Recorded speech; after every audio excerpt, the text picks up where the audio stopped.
Hello friends, welcome to the success Kendra. Friends देखिए, आज ही session में हम लोग बिहार दरोगा की जो नई भर्ती वर्ष 2023 में 1275 पदों पर आई हुई है, उसके लिए एडुटेरिया का जो नया प्रैक्टिस बुक वॉल्यूम 2 आया हुआ है।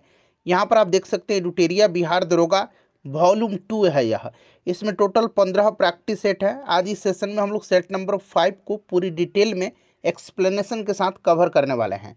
इससे पहले ऑलरेडी मैंने आपको सेट नंबर 1 से लेकर के 4 तक को पूरी डिटेल में कवर कराया हुआ है।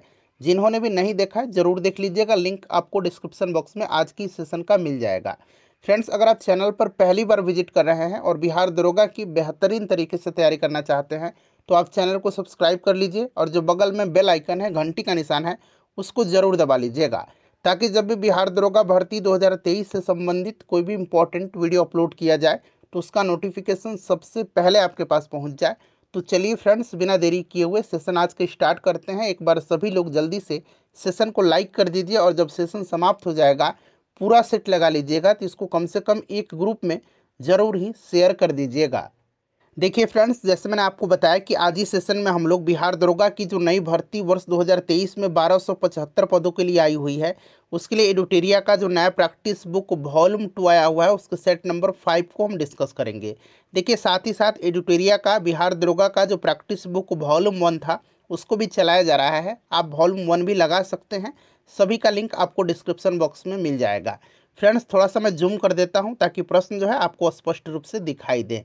देखिए फ्रेंड्स, दुर्गा पूजा यानी कि जो दशहरा का पर्व था वो समाप्त हो गया है। अब अपने पढ़ाई पर फोकस करिए। दिसंबर माह में आपका एग्ज़ाम निश्चित रूप से लिया जाएगा, तो आपके पास केवल 1 महीने मान करके चलिए कि समय बचा हुआ है। चलिए, पहला प्रश्न पढ़ेंगे कि किस राज्य सरकार ने अनाथ बच्चों के लिए भारत का पहला मदर मिल्क बैंक स्थापित करने की घोषणा की है। अगर आप आंसर जानते हैं तो आंसर कमेंट में देकर के बताते चलेंगे। चूंकि यह पहला है इसलिए महत्वपूर्ण है। तो देखिए, फरवरी 2023 में उत्तराखंड के स्वास्थ्य मंत्री ने देश के पहले सरकारी मदर मिल्क बैंक स्थापित करने की घोषणा किया है। तो राइट आंसर इसका ऑप्शन नंबर ए हो जाएगा, उत्तराखंड। नेक्स्ट क्वेश्चन पढ़िए कि केंद्रीय बजट 2023-24 के अनुसार कुल राजकोषीय घाटा का अनुमान लगाया गया है। कितना लगाया गया है? देखिए, राजकोषीय घाटा क्या है? तो राजकोषीय घाटा सरकार के कुल व्यय और उसके कुल राजस्व, जिसमें से उधार को छोड़ करके उसके बीच अंतर है। ठीक है ना।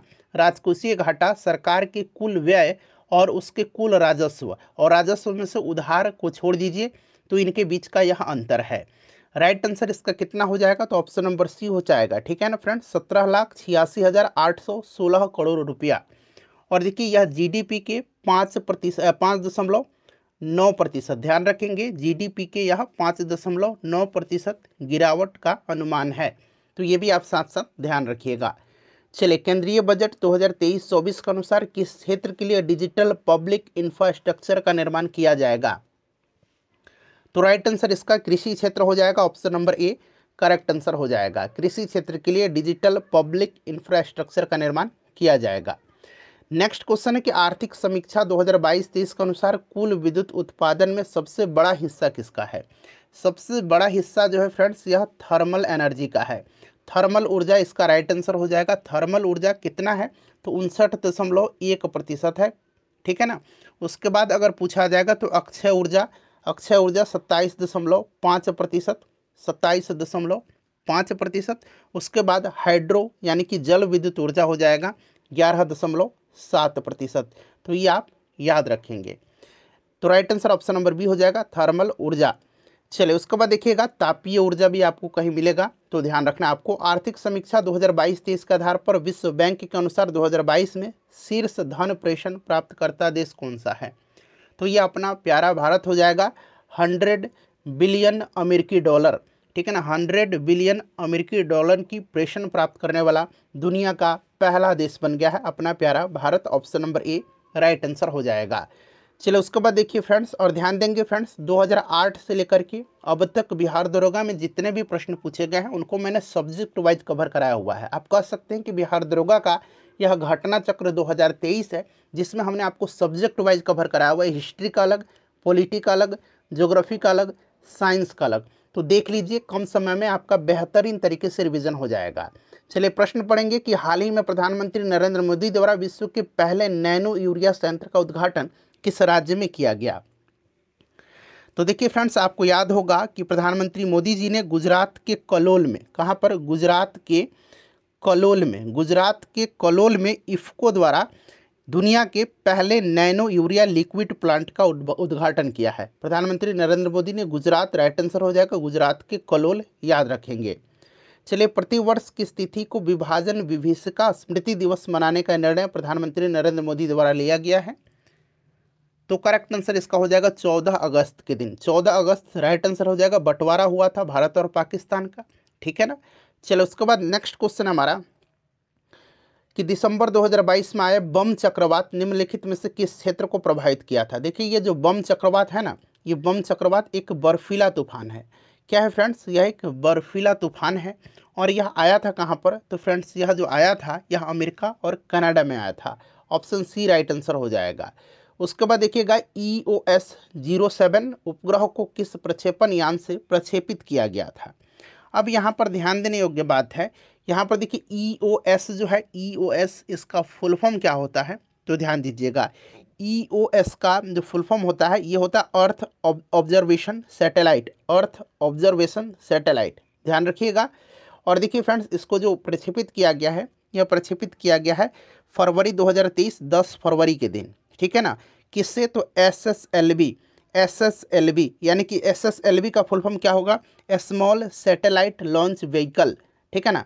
एक PSLV देखिए यहाँ पर दिया गया, पोलर सैटेलाइट लॉन्च व्हीकल, ये SSLV याद रखिएगा, SSLV small satellite launch vehicle, ठीक है ना। इससे लॉन्च किया गया SSLV D2 से। और इसके साथ जो है ध्यान रखेंगे फ्रेंड्स, इसके साथ जो है अमेरिका का जानूस सैटेलाइट, अमेरिका का जानूस, यहाँ मैं लिख देता हूँ, अमेरिका का जानूस 1 इसका नाम है, इसको भी लॉन्च किया गया था। साथ ही साथ इसके साथ जो है भारतीय स्पेस कंपनी स्पेस किड्स का आज़ादी सैट-2, यहाँ मैं लिख देता हूँ आज़ादी, देखिए आज़ादी, ZAAA है DI, आज़ादी सैट-2 को भी लॉन्च किया गया था। अगर आपसे पूछा जाए कि आज़ादी सैट-2 को किससे प्रक्षेपित किया गया था? तो SSLV D2 से। जानूस 1 को किससे किया गया था? तो SSLV D2 से। EOS-7 को SSLV D2 से, ठीक है ना। तो ये सब आप ध्यान रखेंगे। चलिए, उसके बाद नेक्स्ट क्वेश्चन कर लेंगे, क्वेश्चन नंबर 10 कि तुर्की और सीरिया में जो भूकंप आया था ना, उससे प्रभावित लोगों की मदद के लिए भारत सरकार द्वारा कौन सा ऑपरेशन चलाया गया? तो देखिए फ्रेंड्स, यह ऑपरेशन जो था, यह ऑपरेशन दोस्त था। ऑपरेशन देवी शक्ति अफगानिस्तान में चलाया गया था भारत सरकार के द्वारा, ठीक है ना, इंडियन नागरिकों को इवैक्यूएट करने के लिए। साथ ही साथ अब देखिए फ्रेंड्स, ध्यान रखने वाली बात है कि इजराइल और हमास का जो वार चल रहा है ना, उसमें से इंडियन को इवैक्यूएटेड करने के लिए अजय जो ऑपरेशन है, अजय ऑपरेशन चलाया जा रहा है, ठीक है ना, अजय ऑपरेशन, ध्यान रखिएगा। चलिए, 17वीं भारत वन स्थिति रिपोर्ट के अनुसार देश के कुल मैनग्रोव वन का कितना वर्ग किलोमीटर है बताएंगे? तो फ्रेंड्स, ये है 4992 वर्ग किलोमीटर, यानी कि किलोमीटर स्क्वायर, जो कि पिछले बार की जो रिपोर्ट थी ना, उसकी तुलना में वृद्धि कितनी हुई है? तो याद रखेंगे 17 किलोमीटर स्क्वायर की, यानी कि 17 वर्ग किलोमीटर की वृद्धि हुई है इस बार। सबसे ज़्यादा मैनग्रोव पश्चिम बंगाल में है। सारे पॉइंट्स को भाई ध्यान रखेंगे। देखिए, खिजड़िया वन्यजीव अभयारण्य किस राज्य में स्थित है? तो चूंकि खिजड़िया और बखीरा, आपको याद होगा, खिजड़िया और बखीरा ये चर्चा में रहा था, तो बखीरा जो है ये उत्तर प्रदेश में है और खिजड़िया जो है ये गुजरात में है। क्लियर ना, याद रखिएगा, इंपॉर्टेंट है। नेक्स्ट क्वेश्चन है कि भारत में अभी तक कुल कितने समुद्र तटों को ब्लू फ्लैग प्रमाणन से सम्मानित किया जा चुका है? तो देखिए, अभी जो है लक्षद्वीप का मिनिकोय कुंडी बीच, मिनिकोय तो आपने सुना होगा, मिनिकोय कुंडी बीच, और 2 बीच है लक्षद्वीप का, एक मिनिकोय कुंडी बीच और एक कदमत बीच, और एक कदमत बीच को जो है ब्लू फ्लैग प्रमाणन सर्टिफिकेट दिया गया, और इस तरह से टोटल अब 12 हो गए हैं। क्लियर ना। चलिए, उसके बाद देखिए, साइक्लोन 1 सैन्य अभ्यास का आयोजन भारत और किस देश के बीच हुआ है? इंपॉर्टेंट क्वेश्चन है। तो साइक्लोन 1 पहला अभ्यास है यह, ठीक है ना, पहला ही संस्करण था, और यह मिस्र और भारत के बीच में, याद रखेंगे, ऑप्शन नंबर डी इसका राइट आंसर हो जाएगा। उसके बाद देखिए, जलवायु परिवर्तन प्रदर्शन सूचकांक 2023 में भारत का स्थान क्या है?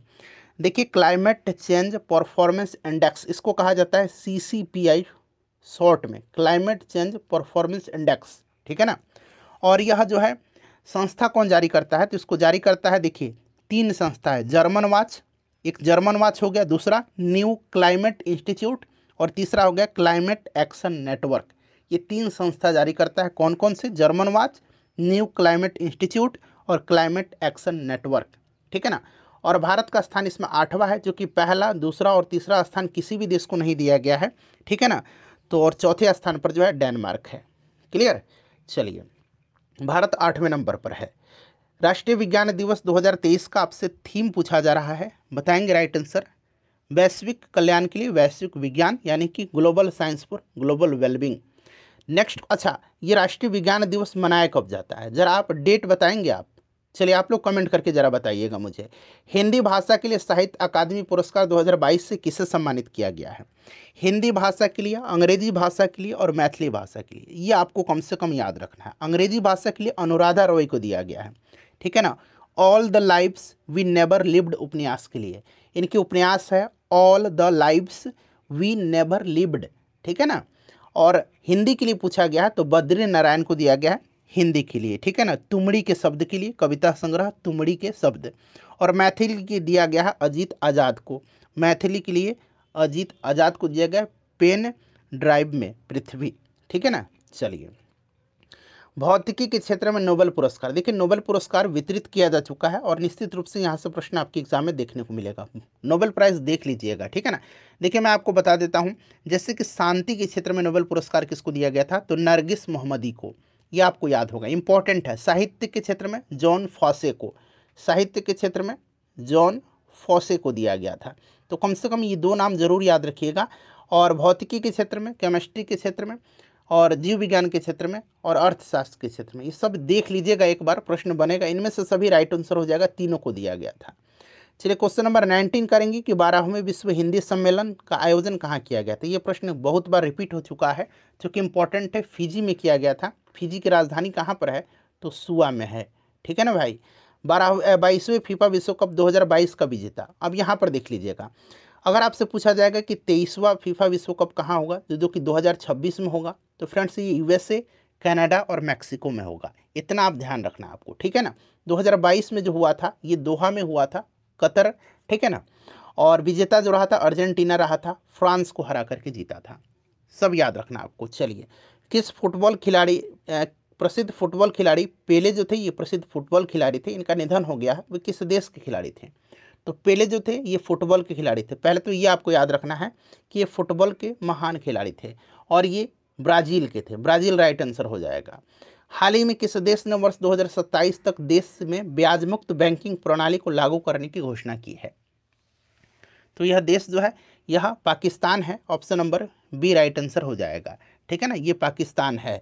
देखिए, केंद्रीय मत्स्य पालन, पशुपालन एवं डेयरी मंत्रालय के अनुसार भारत मछली उत्पादन में विश्व में किस स्थान पर है? तो भारत जो है किस स्थान पर है? तो भारत तीसरे स्थान पर है, याद रखना है। भारत किस स्थान पर है? भारत तीसरा स्थान पर है, चाइना के बाद भारत तीसरा स्थान पर है, ठीक है ना। चलिए, the Chipko movement a people's history पुस्तक के लेखक कौन है? तो इस पुस्तक को लिखा है किसने? तो इस पुस्तक को लिखा है शेखर पाठक ने, शेखर पाठक ने लिखा है। चलिए, ऑस्ट्रेलियन ओपन 2023 के पुरुष एकल विजेता, बताइएगा, ऑस्ट्रेलियन ओपन 2023 पुरुष एकल विजेता कौन है? तो ये नोवाक जोकोविच हैं। नोवाक जोकोविच भाई कहाँ के हैं? तो ये सर्बिया के हैं, ध्यान रखिएगा, ठीक है ना। चार्टर एक्ट 1813 के संबंध में निम्नलिखित कथन पर विचार करें। देखिए, यहाँ पर कथन दिया गया और नीचे से आंसर चुनना है। 3 कथन दिया गया, तीनों कथन आपको दिख रहा होगा। देखिए फ्रेंड्स, पहला कथन और दूसरा कथन जो है इसमें सही है, तीसरा जो है तीसरा गलत दिया गया है। तो एक बार आप वीडियो को पॉज करके ध्यान से पढ़ लीजिएगा, मैं चाहता हूँ कि कम समय में आपको सेट लगवा दूँ, ठीक है ना। ये तीनों स्टेटमेंट आप पढ़ लीजिए। तो पहला दूसरा सही दिया गया और तीसरा गलत दिया गया है। तो पूछा गया कि कौन सा इसमें से जो है सही है, नीचे से आप देख सकते हैं उपयुक्त में से कौन सा सत्य है, तो पहला और दूसरा। चलिए, उसके बाद देखिए, स्थानीय सरकारें आधार होती हैं, स्थानीय सरकारें आधार होती हैं, चलिए बताएंगे। तो स्थानीय सरकार जो है ये लोकतंत्र का आधार होती है, लोकतंत्र इसका राइट आंसर हो जाएगा, लोकतंत्र का, ठीक है ना। चलिए, उसके बाद देखिएगा कि भारतीय संविधान की प्रस्तावना में कितने प्रकार के न्याय, स्वतंत्रता और समानता का वर्णन है? अब क्रम से आपको याद रखें, कितने प्रकार के न्याय का वर्णन है? तो ये 3 प्रकार का न्याय है। कौन कौन से न्याय हैं? तो सामाजिक न्याय, आर्थिक न्याय और राजनीतिक न्याय, ठीक है ना। अब दूसरा, चलिए, कितने प्रकार की स्वतंत्रता है? तो 5 प्रकार की स्वतंत्रता है। कौन कौन सी? तो विचार की स्वतंत्रता, अभिव्यक्ति की स्वतंत्रता, विश्वास की स्वतंत्रता, धर्म की स्वतंत्रता और उपासना की स्वतंत्रता। ठीक है ना। कितने प्रकार की समानता का है? तो 2 प्रकार की समानता है। कौन कौन से? तो अवसर की समानता और प्रतिष्ठा की समानता। ठीक है ना। तो 3, 5, 2 इसका राइट आंसर हो जाएगा। चलिए उसके बाद नेक्स्ट क्वेश्चन करेंगे। कितना नंबर क्वेश्चन था भाई? माफ करिएगा, क्वेश्चन नंबर हमारा था 28 नंबर। 1 मिनट आ जाइए यहाँ पे। हाँ, ये नंबर था 28।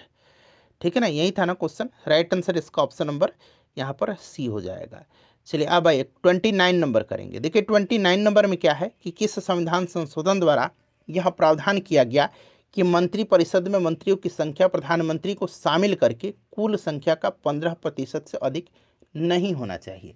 इंपॉर्टेंट क्वेश्चन है। तो फ्रेंड्स यह जो था, यह कौन सा संविधान संशोधन था? तो ध्यान रखिएगा, ये 51वां संविधान संशोधन था। 2003 के तहत यह प्रावधान किया गया कि 15% से अधिक जो है मंत्रिपरिषद की संख्या नहीं होनी चाहिए। मंत्रिपरिषद में मंत्रियों की संख्या। राष्ट्रपति द्वारा लोकसभा को भंग किया जा सकता है। तो आपको पता है लोकसभा को भंग करने की शक्ति राष्ट्रपति के पास है, प्रधानमंत्री की सलाह पर। Option number C right answer होगा। कौन सा इसमें से सुमेलित नहीं है? नहीं पूछा गया। देखिए विस्फोटक पदार्थ अधिनियम 1908 सही दिया गया। समाचार पत्र अधिनियम 1908 ये भी सही है। राजद्रोही सभा को रोकने से संबंधित जो बैठक हुई थी, अधिनियम जो बना था, ये 1908 में नहीं बना था। ये बना था कब? तो ये 1907 में बना था। ठीक है ना। तो ये वाला गलत हो जाएगा। तो पूछा गया कौन सा सुमेलित नहीं? तो ऑप्शन सी इसका राइट आंसर हो जाएगा। पंचायतों एवं नगर पालिकाओं के संबंध में भारतीय संविधान में किस वर्ष प्रावधान किया गया? तो आपको 73वां और 74वां संविधान संशोधन याद होगा। 1993 में, 1993 इसका राइट आंसर हो जाएगा। ठीक है ना। भारत में न्यायिक पुनरावलोकन की शक्ति का प्रयोग किसके द्वारा किया जाता है? देखिए ये जो न्यायिक पुनरावलोकन जो है ना, यह यूएसए से लिया गया है। कहाँ से? अमेरिका से। ठीक है ना। और ये शक्ति सुप्रीम कोर्ट को भी है और हाई कोर्ट को भी, यानी कि सर्वोच्च न्यायालय के द्वारा और उच्च न्यायालय के द्वारा। तो ये और भी दोनों राइट आंसर हो जाएगा। डॉक्टर बाबा साहब अम्बेडकर द्वारा किसे संविधान का आत्मा कहा गया है? तो इन्होंने संविधान का आत्मा जो है आर्टिकल 32 में जो संवैधानिक उपचारों का अधिकार है, उसी को संविधान की आत्मा कहा है। ठीक है ना, ध्यान रखिएगा। चलिए निम्नलिखित में से कौन संविधान का संघीय गुण नहीं है? देखिए यहाँ पर संघीय गुण पूछा गया है। तो स्वतंत्र न्यायपालिका बिल्कुल है, लिखित संविधान भी है, और केंद्र राज्य के मध्य शक्ति का बंटवारा जो है। संघात्मक व्यवस्था जो है ये कनाडा से लिया गया है, ध्यान रखिएगा, और संसदीय ब्रिटेन से लिया गया है। तो इसमें से ऑप्शन नंबर जो है बी इसका राइट आंसर हो जाएगा। यह संघीय गुण नहीं है एकल नागरिकता। क्लियर। चलिए 6 प्रमुख बैंकों का राष्ट्रीयकरण किस पंचवर्षीय योजना के दौरान किया गया? अच्छा 14 राष्ट्रीय बैंकों का तो आपको भलीभांति याद होगा। 14 राष्ट्रीय बैंकों का जो राष्ट्रीयकरण किया गया था, ये चौथी पंचवर्षीय योजना में किया गया था, चौथी पंचवर्षीय योजना में। ठीक है ना। और यहाँ पर पूछा गया 6 प्रमुख बैंकों का, तो 6 प्रमुख बैंकों का छठी पंचवर्षीय योजना में किया गया था। ठीक है ना, दोनों याद रखिएगा। नेक्स्ट क्वेश्चन है कि राष्ट्रीय बागवानी बोर्ड की स्थापना कब की गई थी? राष्ट्रीय बागवानी बोर्ड की स्थापना किया गया था कब? तो याद रखेंगे 1984 में। तो इसका हेडक्वार्टर कहाँ पर है फ्रेंड्स? तो इसका हेडक्वार्टर हरियाणा के गुरुग्राम शहर में है, गुड़गांव जिसको कहा जाता है। चलिए 38 नंबर देखिएगा कि डाकघर बचत संगठनों की सभी जमाओं को किस समग्र मुद्रा आपूर्ति में शामिल किया गया है? डाकघर बचत संगठनों की सभी जमाओं को किस समग्र मुद्रा आपूर्ति में शामिल किया गया है? तो ये किया गया है M4 में। M4 याद रखिएगा। चलिए उसके बाद देखिए आत्मनिर्भरता के उद्देश्य को पहली बार किस पंचवर्षीय योजना में शामिल किया गया? आत्मनिर्भरता के उद्देश्य को। तो यह कौन सी पंचवर्षीय योजना में? तो यह तीसरी पंचवर्षीय योजना में। 1961 से लेकर के 1966 तक इसका कार्यकाल निर्धारित था। तो यह आपका तीसरी पंचवर्षीय योजना हो जाएगा। उसके बाद देखिए अब तक कुल कितनी बार भारतीय मुद्रा का अवमूल्यन किया जा चुका है? तो अब तक कितनी बार किया जा चुका है? तो अब तक 3 बार किया जा चुका है। कब कब? तो याद रखिएगा, सबसे पहले 1949 में किया गया था, फिर दूसरी बार 1966 में, और तीसरी बार 1991 में किया गया था। 1949 पहली बार, 1966 दूसरी बार, और तीसरी बार 1991 में। निम्नलिखित में से कौन सा दर्रा जो है श्रीनगर और लेह को जोड़ता है? सिंपल सा क्वेश्चन है, कौन सा दर्रा है? यह जोजिला दर्रा है, जोजिला दर्रा। ठीक है ना, जोजिला। नाथुला दर्रा कहाँ पर है भाई? नाथुला सिक्किम में है। बारालाचा कहाँ पर है? बारालाचा जो है ये हिमाचल प्रदेश में है। ठीक है ना, हिमाचल प्रदेश में। और ये जलबचला जो है ये कहाँ पर है? तो ये भी सिक्किम में है। चलो उसके बाद देखिएगा, निम्नलिखित में से कौन सा स्थान यूरेनियम के खनन के लिए प्रसिद्ध है?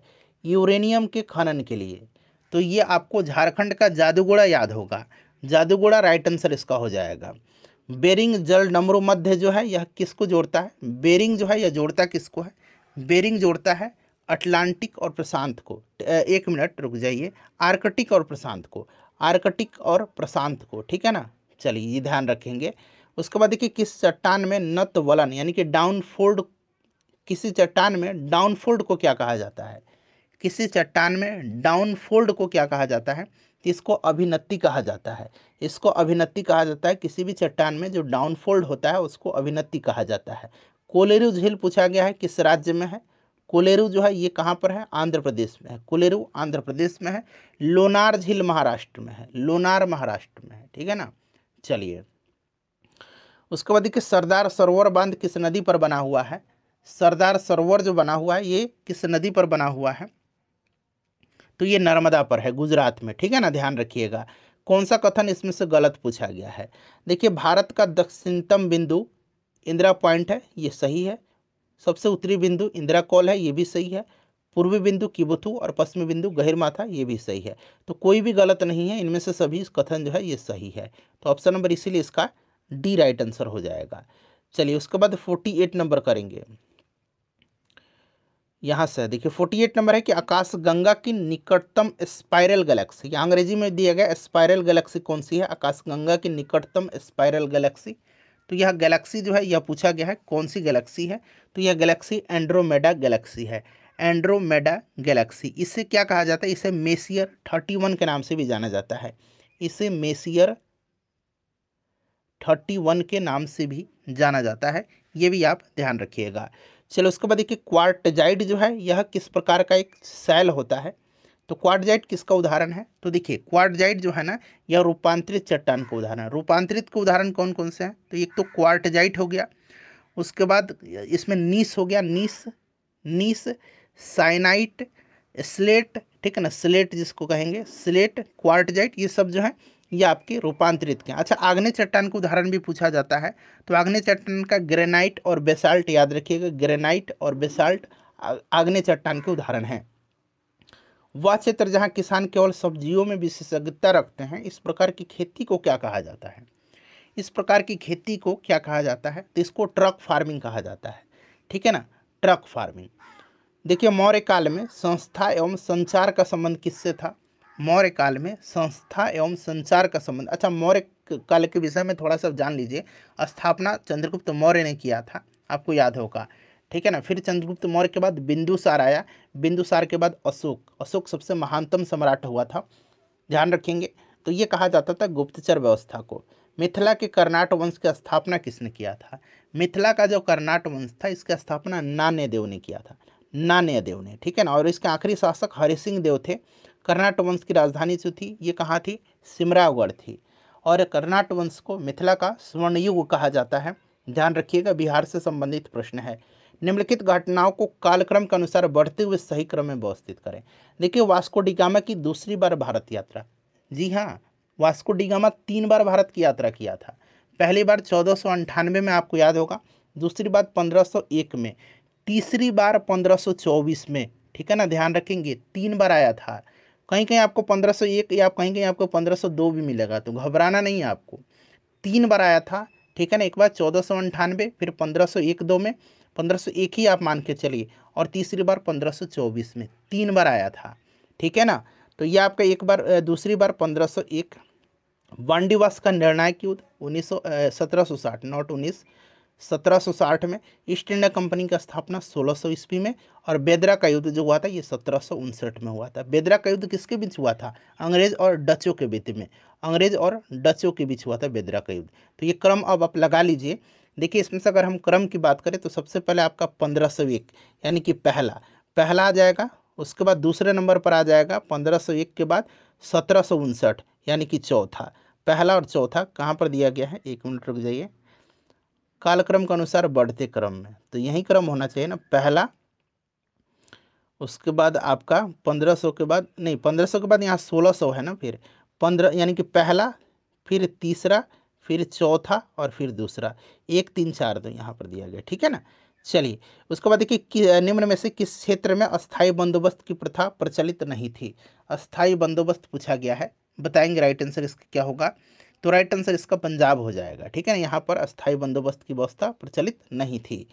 किस वर्ष दादा भाई नौरोजी हाउस ऑफ कॉमन्स के सदस्य के रूप में निर्वाचित हुए थे। देखिए फ्रेंड्स, ये लिबरल पार्टी के टिकट से चुनाव लड़े थे और हाउस ऑफ कॉमन्स के मेंबर बनने वाले ये पहले भारतीय थे, मतलब उसमें चुन करके जाने वाले पहले भारतीय थे। 1892 इसका राइट आंसर हो जाएगा। इनको grand old man of India के नाम से जाना जाता है, ठीक है ना, ध्यान रखेंगे। Poverty and un British rule in India इनकी प्रसिद्ध पुस्तक है। क्रिप्स मिशन के साथ कांग्रेस के आधिकारिक वार्ताकार कौन थे। क्रिप्स मिशन आया था कब, तो 1942 में आया था। उस समय वायसराय कौन था, तो लॉर्ड लिनलिथगो था। ध्यान रखिएगा, पंडित जवाहरलाल नेहरू और मौलाना आज़ाद इसके आधिकारिक वार्ताकार थे। ये और भी दोनों राइट आंसर हो जाएगा। कन्नड़ साहित्य के त्रिरत्न, ये लूसेंट में आपने पढ़ा होगा, पम, रत्न और पुन, पम, रन और पुन। कम्बन नहीं थे। कम्बन जो थे ना, ये तमिल साहित्य के थे, ठीक है ना, कम्बन तमिल के हो जाएंगे। कन्नड़ में शामिल नहीं है कौन, तो त्रिरत्न में कन्नड़ में कम्बन नहीं है। बाकी पम, रन और पुन ये कन्नड़ साहित्य के त्रिरत्न हैं। निम्नलिखित में से किसने कांग्रेस के वार्षिक बैठक को 3 दिनों का तमाशा कह करके संबोधित किया है। अच्छा, ये तो 3 दिनों का तमाशा है। और शिक्षित भारतीयों का वार्षिक राष्ट्रीय मेला किसने कहा था। शिक्षित भारतीयों का वार्षिक राष्ट्रीय मेला लाला लाजपत राय ने कहा था, ठीक है ना। और 3 दिनों का तमाशा कहा था किसने, तो फ्रेंड्स ये कहा था किसने, अश्विनी कुमार दत्त ने। Right answer option number A हो जाएगा। चलिए 59 नंबर करिए कि नेशनल हेराल्ड पत्रिका का संपादन किसने किया था। नेशनल हेराल्ड पत्रिका का संपादन पंडित जवाहरलाल नेहरू जी ने किया था। जवाहरलाल नेहरू राइट आंसर हो जाएगा। राष्ट्रपिता महात्मा गांधी जी के द्वारा रॉलेट एक्ट के विरोध में कब पूरे देश में हड़ताल का आयोजन किया गया था, तो ये आपको याद होगा, रॉलेट एक्ट के विरोध में 6 अप्रैल 1919 को, 6 अप्रैल 1919 को हुआ था, ठीक है ना, ध्यान रखिएगा। नेक्स्ट क्वेश्चन हमारा कि शुद्ध द्वैतवाद मत के संस्थापक कौन थे। अच्छा, यहाँ पर देखिए, ये तो शुद्ध द्वैतवाद हो गया और एक अद्वैतवाद पूछा जाता है। अद्वैतवाद, अद्वैतवाद बड़ा पूछा जाता है, तो अद्वैतवाद का याद रखेंगे शंकराचार्य होगा और शुद्ध द्वैतवाद का क्या हो जाएगा, तो ये वल्लभाचार्य हो जाएगा। Option number B right answer हो जाएगा। चलिए उसके बाद नेक्स्ट क्वेश्चन करेंगे कि निम्नलिखित में से किस राजपूत शासक ने 2 अश्वमेध यज्ञ करवाया था। तो यह राजपूत शासक कौन था, तो यह राजा जय सिंह था, ठीक है ना। मरियाह प्रथा, नरबली प्रथा जिसको कहेंगे, मरियाह प्रथा पर प्रतिबंध के कारण किस जनजाति ने विद्रोह किया था, तो ये खोंड जनजाति था। खोंड जनजाति जिन्होंने विरोध किया था, उड़ीसा का खोंड जनजाति। चलिए, बौद्ध धर्म की वज्रयान शाखा का उदय किस शताब्दी में हुआ था। वज्रयान शाखा का जो है उदय किस शताब्दी में हुआ था, तो ये 5वीं 6वीं शताब्दी में हुआ था, ठीक है ना। ऑप्शन ए राइट आंसर हो जाएगा। अच्छा, हीनयान और महायान में किस बौद्ध संगति के बाद बट गया था बौद्ध धर्म, तो ये चौथी संगति के बाद, ठीक है ना। चलिए, निम्नलिखित में से कौन सा युग सुमेलित नहीं है। अब यहाँ पर देखिए स्थल है और किस नदी के किनारे है। मोहनजोदड़ो सिंधु सही है, कालीबंगा घग्गर सही है, रोपड़ चिनाब नहीं, रोपड़ सतलज नदी के तट पर है, ठीक है ना, याद रखिएगा। दामाबाद परवरा ये सही है, तो कौन सा सुमेलित नहीं है, तो ऑप्शन सी राइट आंसर हो जाएगा। और हड़प्पा जो है ये रावी नदी के तट पर है, हड़प्पा रावी नदी के तट पर, याद रखिएगा। चलिए, हॉट स्पॉट की अवधारणा किसने प्रतिपादित किया था। हॉट स्पॉट, तो देखिए फ्रेंड्स, जैव विविधता का जो हॉट स्पॉट है, यह शब्द नॉर्मन मेयर्स ने जो है इसको प्रतिपादित किया था। नॉर्मन मेयर्स, ध्यान रखिएगा। चलिए, और पश्चिमी घाट को जैव विविधता का हॉट स्पॉट भारत में माना जाता है। पारिस्थितिकी विज्ञान केंद्र का मुख्यालय कहाँ पर स्थित है। पारिस्थितिकी विज्ञान केंद्र का मुख्यालय कहाँ पर है। इसकी स्थापना जो है 1909 में हुई थी और इसका हेडक्वार्टर बेंगलुरु में है, ध्यान रखेंगे। निम्नलिखित में से कौन सा ग्रीन हाउस के उदाहरण नहीं है। अच्छा, ग्रीन हाउस गैस का उदाहरण जो है आपका कार्बन डाइऑक्साइड हो जाएगा, नाइट्रस ऑक्साइड, देखिए ये नाइट्रस ऑक्साइड है, ठीक है ना, जिसको लाफिंग गैस कहते हैं। कार्बन डाइऑक्साइड है, मीथेन भी है, उसके बाद CFC भी होता है और ओजोन भी होता है, ठीक है ना, ओजोन O3, ध्यान रखिएगा। NO2 नहीं है इसमें से। चलिए, उड़ीसा की चिल्का झील को किस वर्ष रामसर स्थल की सूची में शामिल किया गया था। भारत का यह पहला रामसर स्थल है, उड़ीसा का चिल्का झील और राजस्थान का केवलादेव नेशनल पार्क, ये दोनों ध्यान रखिएगा। पहले ये रामसर स्थल हैं भारत के। वर्तमान में 75 रामसर स्थल हैं, रामसर साइट है इंडिया में। एक बार कंफर्म कर दीजिए इसको, क्या मैं सही बता रहा हूँ, 75, ठीक है ना। और इसको शामिल किया गया था कब, याद रखेंगे भाई 1981 में। चलिए उसके बाद अगला प्रश्न है 70 नंबर। देखिए इतने बेहतरीन तरीके से कोई भी यूट्यूब पर आपको सेट प्रैक्टिस नहीं करवाता है। देखिए पारिस्थितिकी निम्नलिखित में से किसके बीच के पारस्परिक संबंधों का अध्ययन है, पारिस्थितिकी। तो फ्रेंड्स यह किसके बीच का है, तो राइट आंसर बताइए, सोच समझ के आंसर दीजिएगा। जीव और वन का नहीं, मृदा जल का नहीं, जीव और वातावरण के बीच का है, ऑप्शन नंबर सी। देखिए स्पोंजिला जो है यह किस संघ से संबंधित है, स्पोंजिला जो है यह किस संघ में आता है, तो यह आता है संघ पोरीफेरा में, संघ पोरीफेरा राइट आंसर हो जाएगा। एनेलिडा में जोंक वगैरह आते हैं, जोंक जोंक आता है, केचुआ आता है, ये एनेलिडा में आते हैं, ठीक है ना। और ऑर्थोप्रोडा में क्या आता है, तो ऑर्थोप्रोडा में आता है केकड़ा, ठीक है ना, ये सब आता है केकड़ा। उसके बाद आपका घोंघा। चलिए लाइजोजोम क्या है, लाइजोजोम को कोशिका की आत्महत्या की थैली कहा जाता है, यानी कि पाचन करता है यह, तो यह पाचन केंद्र हो जाएगा, ऑप्शन नंबर बी, ठीक है ना भाई। चलिए उसके बाद नेक्स्ट क्वेश्चन करेंगे कि निम्नलिखित में से संयोजी ऊतक यानी कि कनेक्टिंग टिश्यू के उदाहरण कौन से। तो मैंने आपको कई दफ़ा बताया है अस्थि या उपास्थि और रक्त, ये तीनों जो हैं ये आपके संयोजी ऊतक के उदाहरण हैं। चलिए उसके बाद नेक्स्ट क्वेश्चन है जीरोप्लेथेलमिया नामक रोग किस विटामिन की कमी के कारण होता है। देखिए जीरोप्लेथेलमिया और रतौंदी ये विटामिन ए की कमी से होता है। विटामिन ए को रेटिनॉल कहा जाता है ना, याद होगा आपको। चलिए उपास्थि की कोशिकाओं को कहा जाता है, जो कार्टिलेज है ना, यह कनेक्टिंग टिश्यू है, अभी मैंने बताया था संयोजी ऊतक है, इसकी कोशिकाओं को कहा जाता है। तो इसकी कोशिकाओं को क्या कहा जाता है फ्रेंड्स, इसकी कोशिकाओं को क्या कहा जाता है, तो इसको कॉन्ड्रोसाइट्स कहा जाता है, कॉन्ड्रोसाइट्स कहा जाता है। मानव श्वसन में कार्बन डाइऑक्साइड का संचरण सर्वाधिक किसके माध्यम से होता है, कार्बन डाइऑक्साइड का संचरण जो होता है यह सर्वाधिक किसके माध्यम से होता है। चलिए बताएंगे इसका करेक्ट आंसर क्या हो जाएगा। तो फ्रेंड्स ये होता है बाइकार्बोनेट्स के रूप में, बाइकार्बोनेट्स के रूप में। प्राणियों के निम्नलिखित में से किस संवर्ग में त्रिकोष्ठीय हृदय होता है।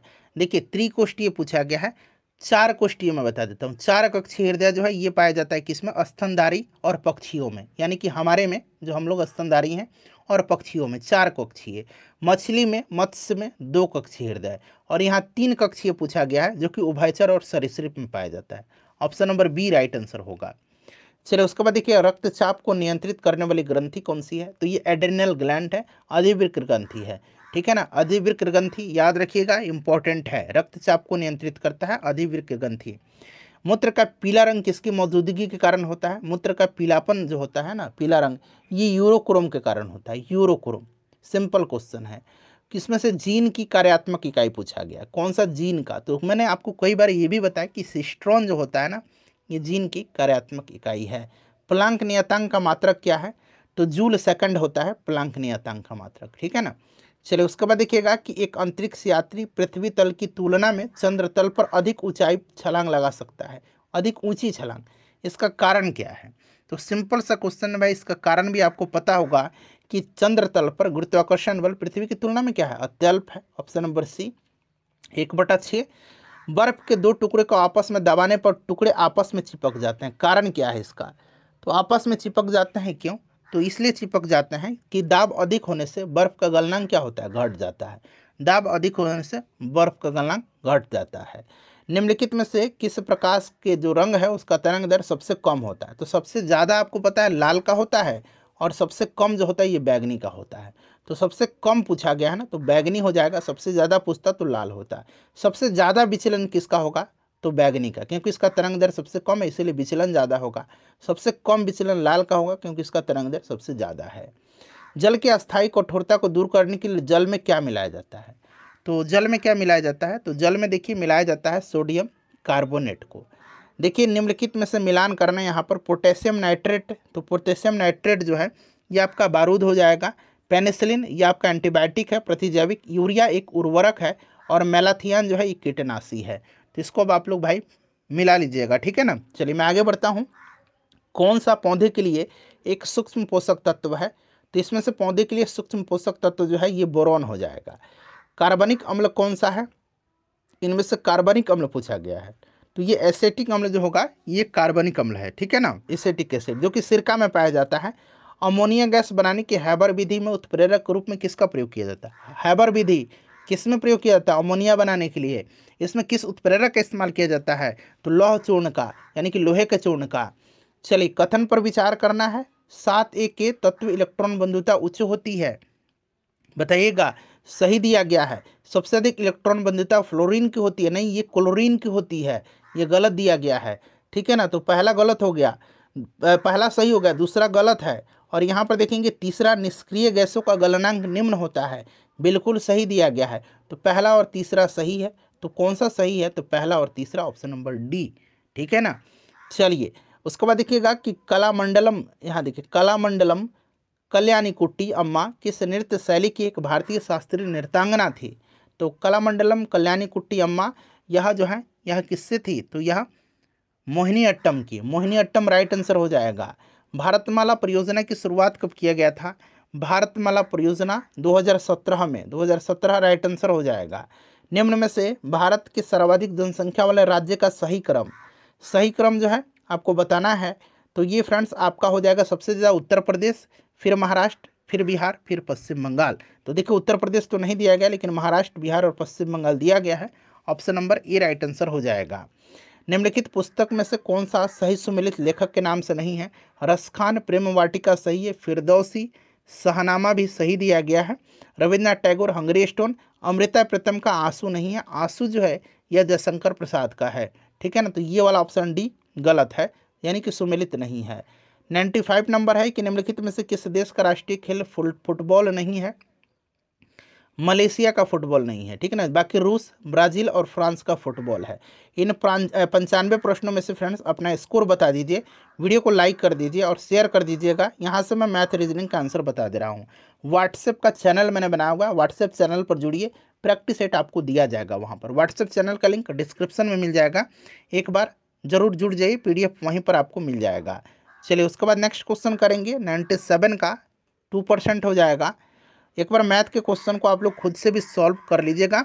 ठीक है ना, 10 हो जाएगा इसका राइट आंसर। उसके बाद चलिए यहाँ देख लेते हैं 99 का जो राइट आंसर हो जाएगा। 32 कहाँ पर दिएगा? ऑप्शन नंबर डी में। और 100 का यहाँ पर लुप्त संख्या बताना है, ये 42 राइट आंसर हो